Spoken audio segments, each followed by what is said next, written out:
ಆತ್ಮೀಯ H16 news ವೀಕ್ಷಕರೇ, ನಾನು ನಿಮ್ಮವ MI ಅಥವಾ ಮಲ್ಲಪ್ಪ ಜೋತಾವರ್. ಆತ್ಮೀಯರೇ, ವಿಶೇಷವಾಗಿ ನಮ್ಮ ಆಪರೇಷನ್ ಸಿಂಧೂರ್ ಯಶಸ್ವಿಯಾಯಿತು.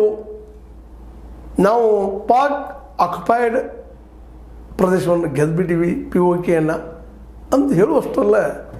ಅದು ಎಲ್ಲಿದ್ದರು ನಮ್ಮ ಟ್ರಂಪ್ ಸಾಹೇಬರು, USA ಪ್ರೆಸಿಡೆಂಟ್ರು, ಅದ್ರಾಗ ಹಳ್ಳ ಓದ್ಬಿಟ್ರು.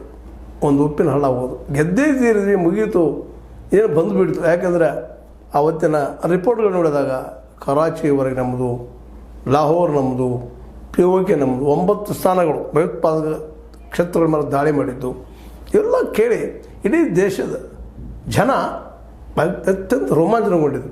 ಅಂಥ ಸಂದರ್ಭದಲ್ಲಿ ಇನ್ನಷ್ಟು ಒಳಗೆ ಹೋಗ್ತಾರೆ ಅನ್ನೋ ಸಂದರ್ಭದಲ್ಲೇ ಏಕಾಏಕಿ ಟ್ರಂಪ್ ಯುದ್ಧ ನಿಲ್ಲಿಸ್ರಿ, ಇದು ಅಣ್ವಸ್ತ್ರ ಯುದ್ಧಕ್ಕೆ ದಾರಿ ಆಗ್ತದೆ ಅಂಥೇಳಿ ಇಬ್ಬರೂ ನಾಯಕರಿಗೆ, ನಮ್ಮ ಪ್ರಧಾನಿ ಮತ್ತು ಪಾಕಿಸ್ತಾನ ಪ್ರಧಾನಿ ಜೊತೆ ಮಾತ್ರ ನಿಲ್ಲಿಸಿಬಿಟ್ರು. ಇದನ್ನು ಇವತ್ತಿನವರೆಗೂ ನಮ್ಮ ಪ್ರಧಾನಿಯವರು ಯಾಕೆ ನಿಲ್ಲಿಸಿದ್ದೀವಿ ಅಂತಿಲ್ಲ. ಅವರು ಅಲ್ಲಿ ಸೈನಿಕರು ನಮ್ಮನ್ನು ಕೇಳಿದ್ರು, ಅದಕ್ಕೆ ನಾವು ನಿಲ್ಲಿಸಿದ್ವಿ ಅನ್ನುವಂಥ ಉತ್ತರ ಕೊಡ್ತಾರೆ. ಅವನ್ನ ಟ್ರಂಪ್ ಯಾರು ಇಲ್ಲೇ ಅನ್ನೋದು ಗೊತ್ತಿಲ್ಲ.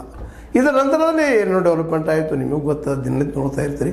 ಆದ್ಮೇಲೆ ಒಂದು 50 ಜನ ಸಂಸದರನ್ನು ಅಥವಾ MP ಗಳನ್ನು ತಗೊಂಡು ಟೀಮ್ ಮಾಡಿ ಬೇರೆ ಬೇರೆ ದೇಶಗಳಿಗೆ ಇಲ್ಲಿ